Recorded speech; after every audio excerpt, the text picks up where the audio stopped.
Just to quickly kick this next panel off, I'm now joined by two founders, two leaders, and two friends who I've known for a very long time and have deep respect and admiration for, Scott McCrady and Jason Martin. As a quick introduction, Scott is the CEO of SolCyber. He's an MSSP international expert with over 2 decades of experience in networking and in cybersecurity.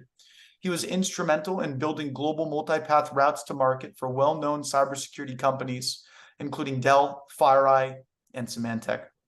And a quick introduction for Jason. Jason is the co-CEO of Permiso Security. He has over 25 years as an offensive researcher, CISO, multi-time founder, and a public cybersecurity company executive. He's co-authored several books in the cybersecurity field and was a co-founder and primary organizer of the ShakaCon Security Conference. Jason is also an investor and an advisor to early stage companies in the cybersecurity field. Welcome, Scott and Jason. Thank you, guys. All right. Yeah, good to be here. Okay, excellent. So we're doing quite the pivot here from two very large companies into the startup world. So I'm very excited for that. Just to kind of set the stage, you both, I've known you both for a very long time, and you both have had very long, successful careers working as executives at really big and at really small startups, big companies and small companies. Maybe we'll start here with you, Jason. What is it that drew you to build a startup now? What is it that drew you to the startup world as opposed to continuing being a public company executive like you were when we last worked together? Yeah, first, it's just great seeing you, Theo, and Scott. It's been a while, so it's nice to see both of you. I think it's a state of constantly being uncomfortable, as strange as that sounds. It is a little bit of the glutton for punishment type of mentality. And I think we go through phases, right? When I did my very first startup, I also left a very comfortable job at a global international consultancy to go and see if I could do it myself. And it was easier to do that time because I was, in my 20s and single with no kids. Built up a company there, really enjoyed that process. And I also really enjoyed my time as a public company executive. And I was very uncomfortable there and learned a lot of things along the way in that role. But as I started feeling that sense of comfort again, and I would say complacency almost, I was starting to crave doing something new and innovative that I could drive directly myself as a leader. And that's what really got me excited about, leaving a comfortable job and diving in headfirst while the pool is still empty. And Scott, we'll kick it over to you too. Just having worked with you now multiple times at a couple big companies in our careers, what is it that drew you to the startup world and to build SolCyber from 0 to 1 the way that you have been? I think it really ties into, is there a need out there? So in SolCyber's case, we offer a security program in a very simple model. And what we kept seeing was there was an uncomfortableness or a lack of confidence in a lot of the executives we talked to before we started the company, in that they had all the tools and sometimes they had people and sometimes they had process. But if you said, how confident are you that if something bad happens tomorrow, you'll be able to know about it, detect it, respond to it in a timely enough manner so that it doesn't become a big problem? And that question, ironically, you could see everybody sort of lean back and go, oh, yeah, I'd hope, I think. And so there's a problem there that's not being solved. And that's why we thought SolCyber was needed to try to solve that confidence problem by hanging something together that works. So I know that in this panel, we have a number of folks that are existing entrepreneurs and also aspiring cybersecurity founders. So what I'm going to attempt to do here is kind of walk us through the journey of becoming a founder, the thought process of what it was like when you were making those decisions. And hopefully in the next 30 minutes, we can kind of walk through that model through more of present day and having run a company you both now for multiple years. But let's go back to kind of the initial time here, Jason, for you. You're thinking of getting started to launch Permiso. I think I either read an article or I listened to a podcast where you were talking about how you and your co-founder Paul decided to be co-CEOs. And I think from an outside glance, it might be natural. Someone might think, well, these are two people that are both capable and interested in being CEOs. But I remember this podcast or this article so vividly because it was the complete opposite, if I'm not mistaken, for how you landed on being co-CEOs. Walk me through, Jason, your process of maybe making that decision, but even before that, your process of finding a co-founder. What were the things you looked for in a co-founder when you knew you were ready to embark on such a challenging journey to start a company, and how you knew you had the right person?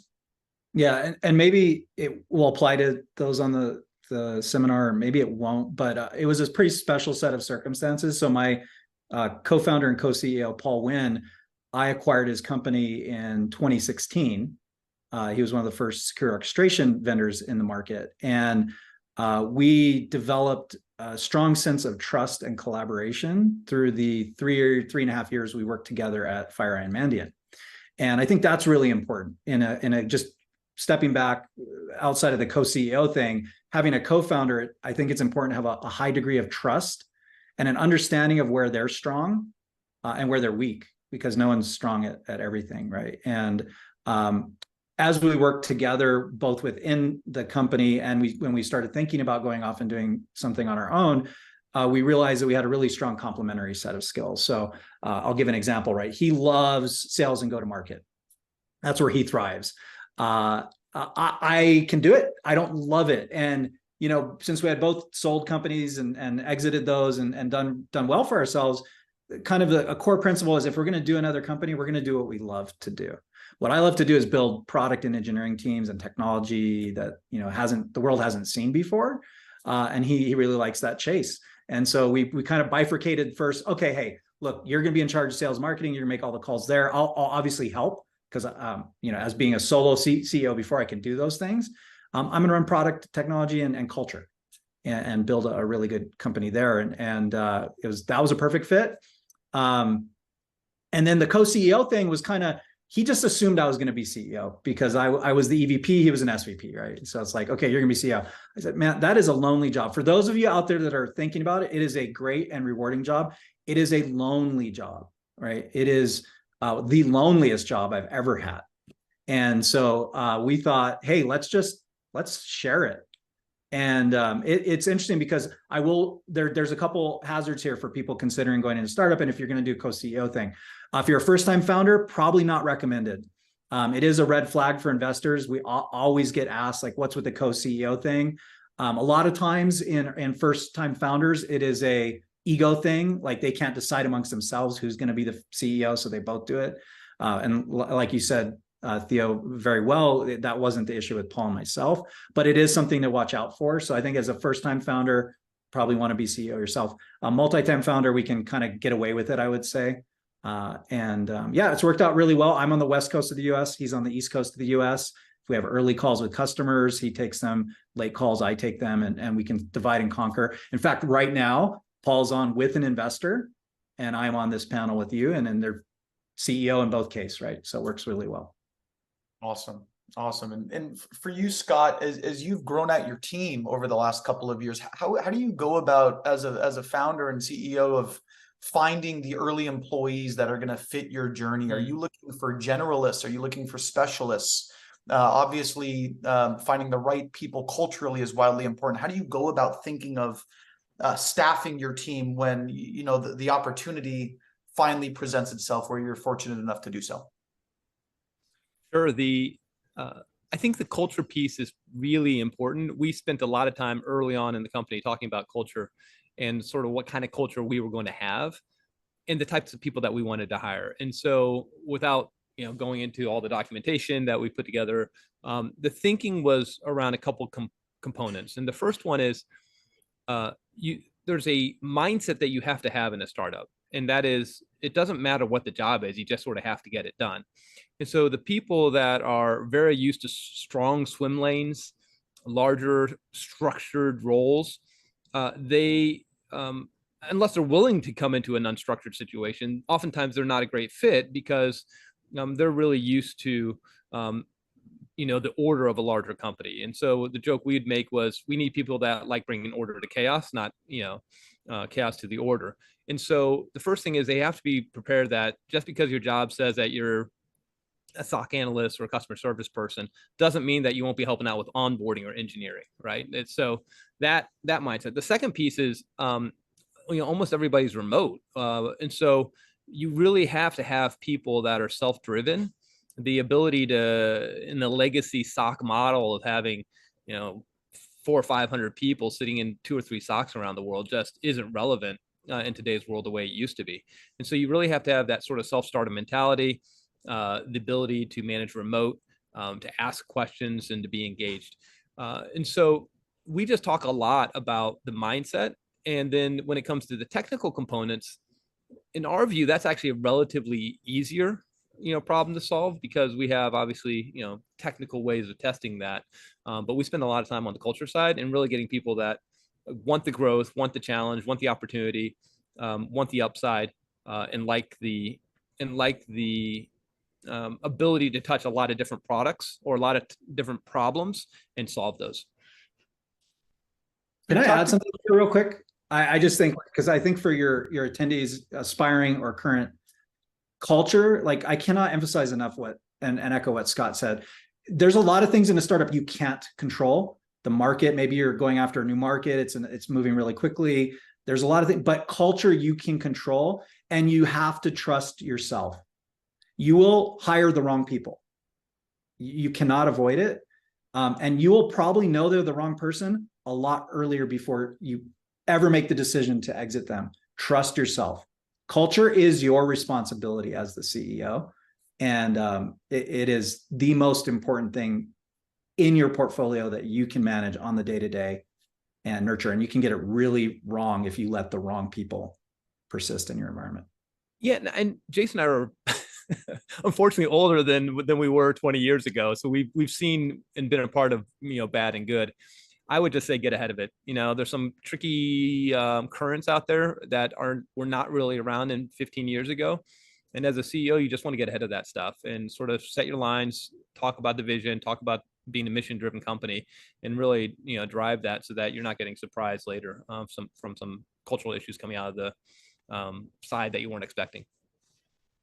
So we've talked about things as a founder that are in and outside of your control. Well, inside your control being culture. Let's talk a little bit about things that are outside your control, because even if it's outside your control as a founder and as a CEO, you still have to find a way to manage it. And I think the biggest thing there that's outside all of our controls, but something we all face as headwinds right now every single day, is the market.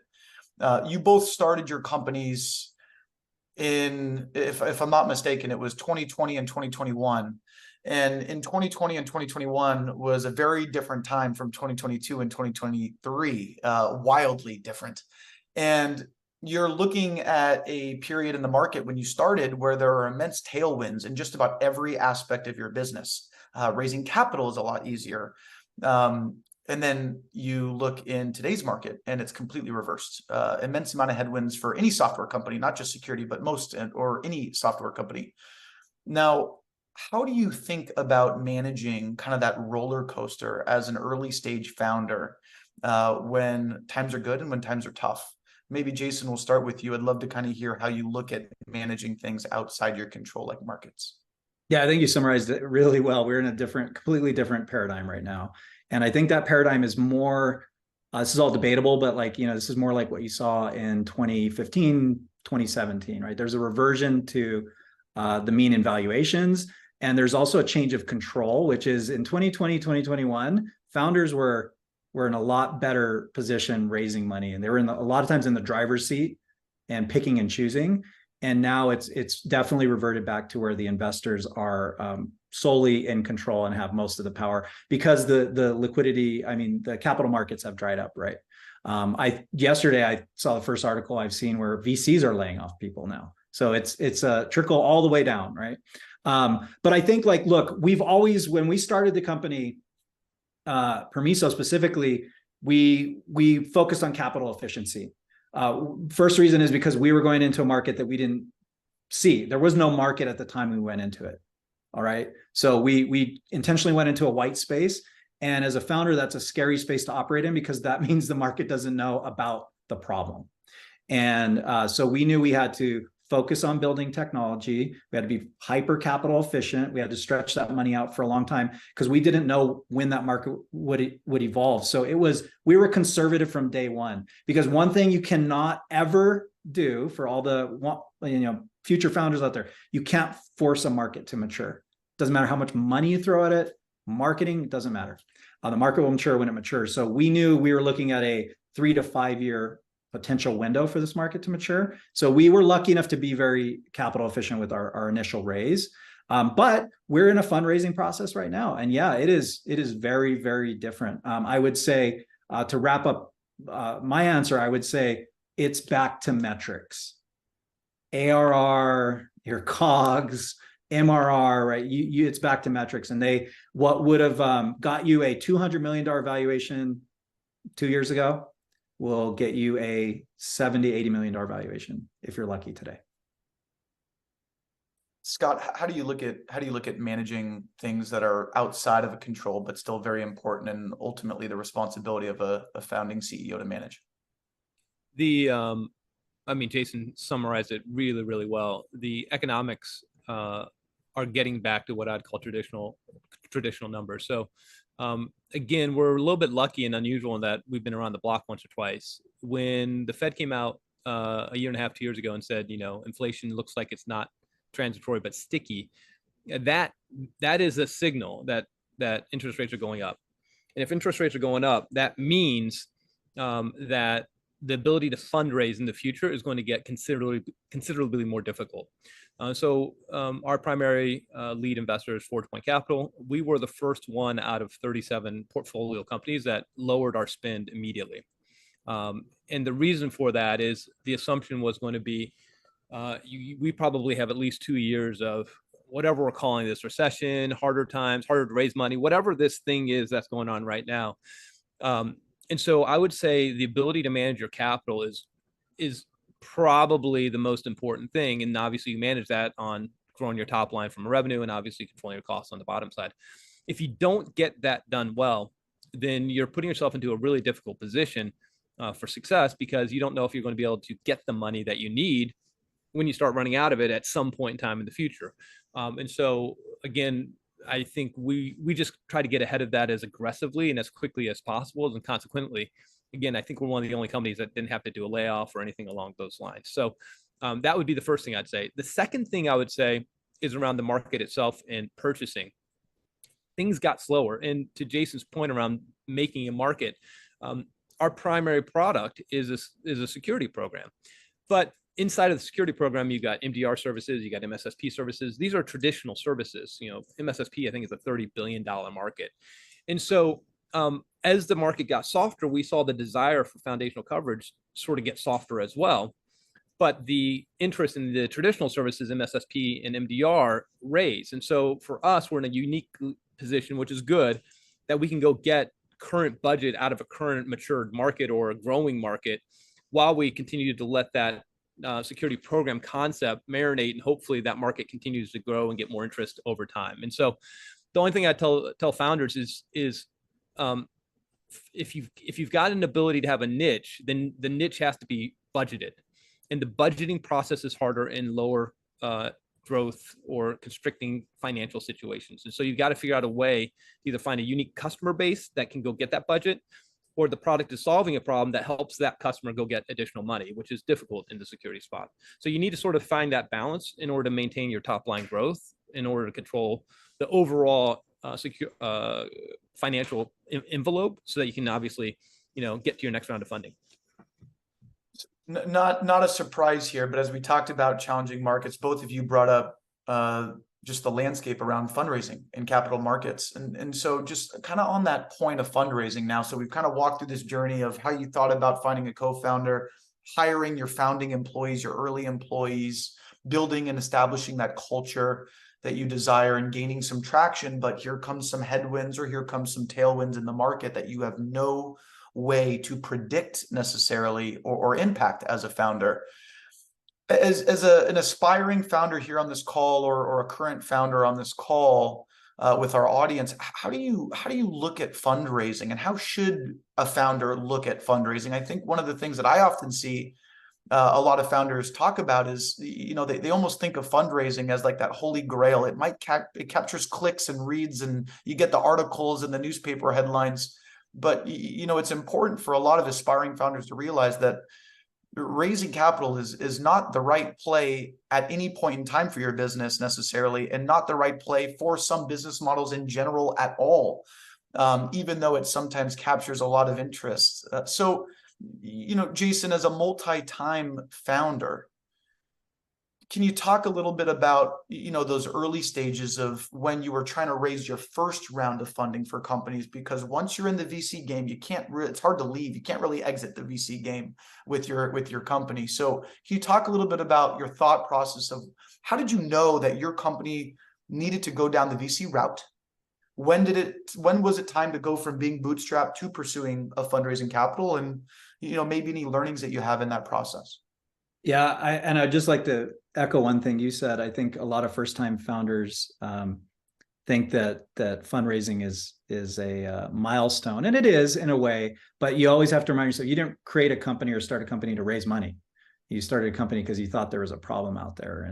And the other thing I would say on fundraising in general is it never stops. Like Scott knows this, this, Theo, right? As a founder, you are always in a constant state of fundraising because you are meeting investors who you may not have a relationship with now, but maybe 3 years from now when you're raising a B or C or another round, you're going to be talking to. So those don't happen overnight. So takeaway point on that, talk to investors always and early. That's never going to hurt you. My first company I bootstrapped. All right. So it's been very interesting for me because I never dealt with any outside investors. We built a company, we focused on profitability, and we only scaled as we were profitable. And then we exited that company. Going into Permiso is the first time I've had to deal with VCs. And the way we approached it was we bootstrapped the company for about 6 months. And during that process, Paul and I just did interviews. We did about 100 interviews with executives and practitioners and everyone else. And we kept trying to hone our thesis around starting the company. And so we put a few $100,000 into the company at that point. Then we had strong conviction on the shape of the problem that we wanted to go after. And that's where we raised a typical angel round, right? So if you think about it, hey, these are people that have already expressed interest. They're in your network, they're friends, they're family. They want to support you, or they have a really strong belief, or they're like in our case, a lot of our angel investors were practitioners at Netflix and Chime and Hashi that have tried to solve these problems at scale. So, hey, they're like, oh, you're going after this problem, think there's a huge thing, let's throw some money in. So, you raise $1.5 million in an angel round. And then you try to set these markers that say, hey, we're going to deploy this capital in these ways. If we see these sets of results, like a scientific experiment, right? When we see those sets of results, then we'll start to accelerate. If we don't, we are not going to accelerate. We're not going to throw more money at the problem. We're not going to throw things up on the wall. And that's how we tended to think about it. And then when we saw those sets of markers be achieved, and we've been talking to investors along the whole way, we then raised a seed round of about 8 million. To go help us get us through this next set of milestones, right? And then now we're raising our A, also based on a set of milestones. So I think you have to think about in that progression, right? And if you're not seeing those milestones, as I said, can continue to be capital efficient and conservative. Now in the VC game, I'll hand it over to Scott. What I will warn all first-time founders is you raise VC money, almost immediately they're going to ask you to go deploy it on go-to-market. Sell, right? You as the CEO have to be a counterbalance to that push, because that will be one of your more expensive uses of your capital, and it will not pay off. Don't think that you throw 3 AEs and a couple SDRs at the market and 3 months from now you're going to have this huge bump in sales. For first-time founders that have no sales background, they're technical. I see this problem all the time, right? It's just not how it works. You need to look at a 6 to 12 month. You have to ramp these people. And then the payoff for your go-to-market activities are going to happen 8, 12, 14 months later. And so just be aware, you're going to burn capital, which means you're going to have to raise more capital. Now, as Theo had said, you are on the flywheel. And so remember, your investors are there to provide you advice, but you run the company. And so take it with a grain of salt. Yeah, I'll jump in on 2 points that I think Jason's 100% spot on. The first one is the metrics-based fundraising. Like the days of coming in with a great idea and getting a ton of money are gone. We are under a milestone fundraising model right now, which is there's a set of milestones, you got to hit them, then you get more money, then you hit those milestones and you hit them and you get more money. To help with that, I'd tell founders, get the free cash flow, or have a model that can get you there as quickly as possible so that you have options. And then the third piece on the sales component, when I was lowering the operating spend, part of that was the fact that we weren't going to hire sales, and there was a detailed conversation in the board meeting about why we were slowing down both top line revenue growth and cost. And we had a really nice fundraise for our Series A, and the point is that I'd rather I believe that free cash flow as a model was something we're going to have to focus on over the next 2 years rather than burning money. And you'll hear VCs tell you this sometimes. The money will be there when you need it. And I'm just going to tell everybody on this call, it is until it's not, right? And so if the market changes or something changes, it may be significantly harder to get that money for your next round than what it felt like maybe 2 years earlier. So you just have to own the business and have the tough conversations to manage your money really well, like Jason said. So Scott, I'm going to point this next one to you. We've now kind of covered fundraising, and as Jason mentioned, typically that comes with pressure on a successful fundraise on the go-to market. So the next question is now going to talk about go-to market. In today's market, in 2023, with the software recession, we'll call it, there's a lot of reports out there. There's a lot of analytics that are showing customers are interested in consolidation, right? So as kind of markets tighten and budgets tighten, so do the thought process of buyers, and they're thinking, well, how can I consolidate in this market? How can I work with one account team, one customer support team, go through legal and procurement one time? I don't want to manage 10 vendors because my team shrunk. I want to consolidate and work with fewer folks. As you're kind of navigating that, I guess as I'm saying the story out loud, it seems to align nicely with the value proposition of SolCyber.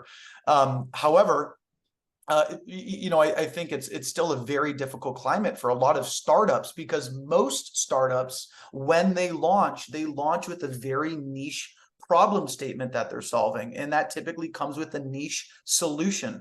And so when the market calls for consolidation, startups can sometimes feel that pain, maybe more so than these big companies.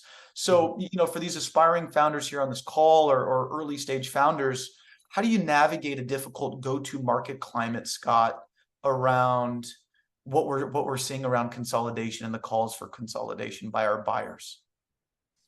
Yeah, I think this is really one of the trickiest things. And there's two ways I tend to think about this when it comes to like your ideal customer profile.